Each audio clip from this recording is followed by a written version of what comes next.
2023 में वडोदरा की एक महिला हॉस्पिटल आती है क्योंकि उसके चेहरे पर बड़े बड़े डार्क ब्लैक स्पॉट पड़ गए थे। जांच से पता चला कि वह पिछले एक साल से एक स्किन वाइटनिंग क्रीम का यूज कर रही थी, जिसने उसकी स्किन को गोरा बनाने की जगह पे पैराडॉक्सली डार्क बना दिया। ये कोई इकलौता केस नहीं है। किसी के चेहरे पर बर्न मार्क्स आके ब्लिस्टर्स पड़ चुके हैं, तो किसी को डीप टिश्यू डैमेज हो गए हैं। कुछ मामलों में प्रोडक्ट में मौजूद हाई लेवल ऑफ एसिड ने पिंपल को और ज्यादा बढ़ा दिया। सबसे खतरनाक बात यह है कि कुछ स्किन केयर प्रोडक्ट के कारण कैंसर तक हो चुका है। इन सब के बावजूद हमारी इंडियन मार्केट में इतने सारे वियर्ड कॉस्मेटिक और स्किन केयर प्रोडक्ट्स आ चुके हैं कि हमें ऑलमोस्ट फोमो होने लगता है कि यह प्रोडक्ट्स हम क्यों नहीं यूज कर रहे। इसलिए आज हम डिस्कस करेंगे कुछ ऐसे ही बहुत ही वायरल इंटरनेट ब्यूटी ट्रेंड्स के बारे में, जो लिटरली आपकी स्किन को एवरीडे पॉइजन कर रहा है, डैमेज कर रहा है, लेकिन इसके बारे में हमें पता ही नहीं है।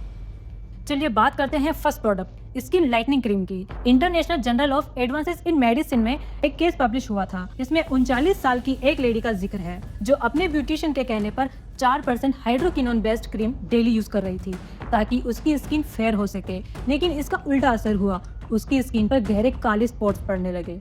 सेम ऐसा ही एक और केस 55 साल की वडोदरा की एक लेडी का है। उसने भी पिछले 3 महीनों से यही क्रीम यूज करना शुरू किया था और उसकी स्किन भी काली पड़ने लगी। कई रिसर्च पेपर में इस बात का जिक्र है कि हाइड्रोकिनोन वाले स्किन केयर प्रोडक्ट्स का इस्तेमाल करने से स्किन में गंभीर समस्याएं हो सकती है। हाइड्रोकिनोन जो स्किन लाइटनिंग के लिए यूज किया जाता है, लंबे समय तक इस्तेमाल करने से इसका उल्टा असर होता है।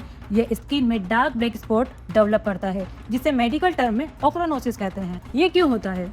हमारी स्किन में एक नेचुरल एसिड होमोजेंटिसिक एसिड क्रिएट होता है जिसका रंग डार्क ब्लू ब्राउन होता है, लेकिन स्किन में होमोजेंटिसिक ऑक्सीडेज नाम का एक एंजाइम इसे न्यूट्रलाइज कर देता है। इसलिए हमारी स्किन पे ये डार्क स्पॉट नॉर्मली नहीं दिखते। लेकिन जब कोई लंबे समय तक हाइड्रोकिनोन बेस्ड क्रीम यूज करते हैं तो ये सनलाइट के संपर्क में आकर रिएक्ट केमिकल्स बनाती है। ये केमिकल्स स्किन में मौजूद होमोजेंटिसिक ऑक्सीडेज एंजाइम को ब्लॉक कर देते हैं, जिससे होमोजेंटिसिक एसिड की मात्रा बढ़ जाती है।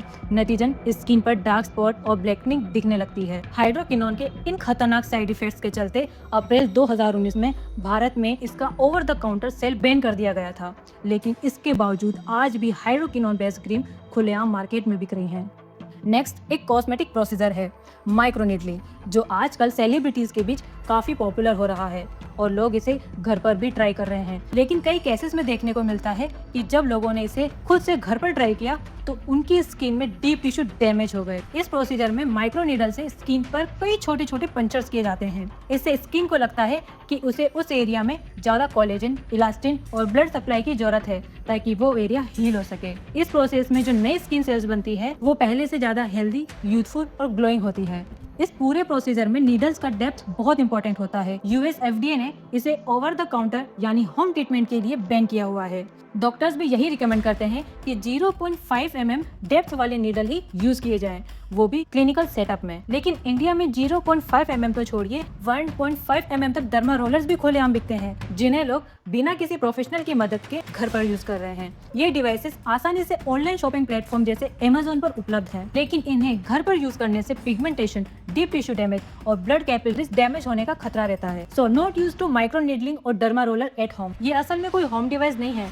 एक्चुअली जितने भी कॉस्मेटिक प्रोसीजर अभी तक हमने डिस्कस किए हैं, ये सब मेजरली स्किन की एजिंग को कम करने और हेल्दी यूथफुल बाउंस ग्लो देने के लिए बनाए गए हैं। लेकिन कई बार ये हाई एंड प्रोडक्ट्स काफी ज्यादा रिस्की भी हो सकते हैं, खासकर जब प्रोफेशनल गाइडेंस के बिना इस्तेमाल की जाए। नेक्स्ट प्रोडक्ट है केमिकल पील्स। ये इमेजेस देख रहे हो, किसी में पेशेंट की स्किन पे बर्न मार्क्स, ब्लिस्टर्स पड़ गए हैं, किसी की स्किन में डीप स्कार्स आ चुके हैं, तो किसी को हाइपर पिगमेंटेशन हो चुका है। एनसीबीआई में पब्लिश्ड एक रिसर्च पेपर में क्लियर मेंशन है कि ये सारे केसेस केमिकल पील्स के कॉम्प्लिकेशन की वजह से हुए हैं, जो आजकल काफी ज्यादा पॉपुलर हो रहा है। इन पील्स में mostly glycolic acid, trichloroacetic acid, salicylic acid, lactic acid या फिर कार्बोलिक एसिड जैसे केमिकल्स को डिफरेंट कंसंट्रेशन में फेस, नेक और आर्म्स वगैरह वगैरह में लगाया जाता है, जिससे स्किन का फर्स्ट लेयर बर्न होके पील ऑफ हो जाए, ताकि जो स्किन की न्यू लेयर है वो अगेन ज्यादा सॉफ्ट, यूथफुल और ब्राइट हो। नाउ अगर ये ट्रीटमेंट एक ट्रेंड डॉक्टर द्वारा करवाया जाता है तो इससे fine lines, acne, mild scarring, dark patches, dull skin वगैरह में एक रिडक्शन देखने को मिला है। बट इसकी सबसे बड़ी प्रॉब्लम है कि काफी सारे chemicals peels over the counter मिल रहे हैं जिसमें काफी हाई कंसंट्रेशन ऑफ एसिड्स हैं, जैसे कि TCA।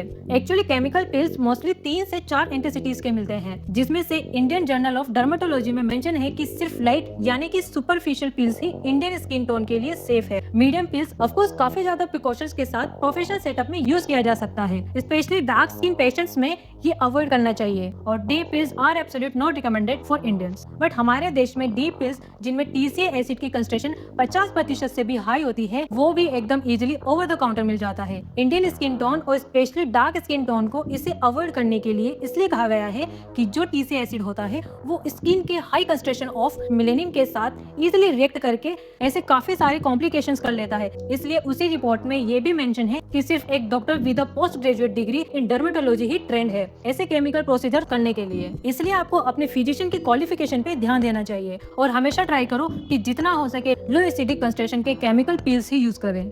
नेक्स्ट प्रोडक्ट है ड्राई शैम्पू, जो सुनने में काफी प्रैक्टिकल लगते हैं। हम सब जानते हैं कि लड़कियों को हेयर वॉश करने के लिए घंटे लग जाते हैं और वो टाइम निकालना हमेशा पॉसिबल नहीं होता। इसलिए ये ड्राई शैम्पू एक quick, easy and on the go spray होते हैं, जिससे आपको सिर्फ अपने ग्रीसी और ऑयली हेयर पे स्प्रे करना होता है और अच्छे से स्कैल पे मसाज करना होता है। इससे मिनटों में आपके बालों में एकदम हेयर वॉश जैसा इफेक्ट आ जाता है, बिना बालों को धोए या बिना पानी टच किए।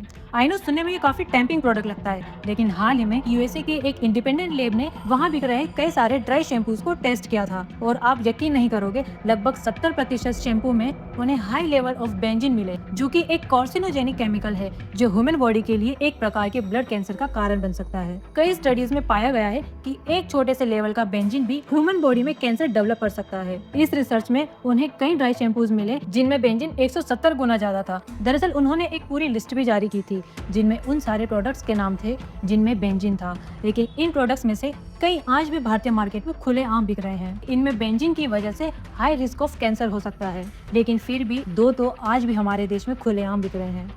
नेक्स्ट प्रोडक्ट है ग्लिटर, जो अब कॉस्मेटिक्स में काफी पॉपुलर हो गया है, जैसे ग्लिटर मास्क, ग्लिटर टीयर्स और अब तो ग्लिटर स्प्रे भी। लोग अपने चेहरे पर ग्लिटर स्प्रे कर रहे हैं ताकि उनके चेहरे पर एक शाइनिंग इफेक्ट आए, लेकिन यह काफी रिस्की है। ग्लिटर का कोई स्किन केयर बेनिफिट नहीं है और कई मामलों में ऐसा देखा गया है कि अगर ग्लिटर का एक भी पार्टिकल किसी की आंख में चला जाए तो उनका कॉर्निया डैमेज हो सकता है और कुछ मामलों में तो लोग ब्लाइंड भी हो गए हैं। अब बात करते हैं एक और प्रोडक्ट की जो आजकल रील्स में पॉपुलर हो रहा है, क्लेरियोसोनिक ब्रशेस।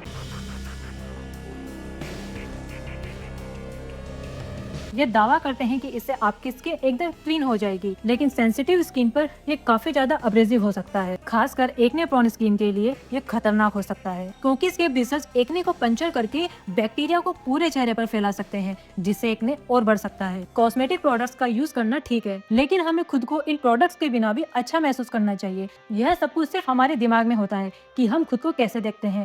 कई बार लोग अपने डार्क कॉम्प्लेक्शन, हेयर लॉस और एक्ने के कारण इतना इनसिक्योर हो जाते हैं कि वे सुसाइड जैसे कदम उठा लेते हैं। आज भी भारत में बिकने वाले स्किन केयर प्रोडक्ट्स में 50% से ज्यादा स्किन वाइटनिंग प्रोडक्ट्स होते हैं। इसका मतलब यह है कि हमारी सोच और पहचान हमारे दिमाग में होती है। ये सब कुछ सिर्फ आपके दिमाग में है कि आप खुद को किस नजर से देखते हैं। आप जब रोज मिरर के सामने खड़े होते हैं तो अपने बारे में क्या सोचते हैं, यही आपकी सोच तय करती है कि आपका दिन कैसा जाएगा, आपका कॉन्फिडेंस कैसा रहेगा। इन प्रोडक्ट्स का इस्तेमाल कर सकते हैं या नहीं कर सकते, यह पूरी तरह से आपका फैसला है। इस वीडियो का सिर्फ यही मैसेज था। अगर आपको ये वीडियो अच्छा लगा तो इसे अपने फ्रेंड्स और फैमिली के साथ शेयर करें ताकि वो भी इन प्रोडक्ट्स के असर से बच सकें। धन्यवाद।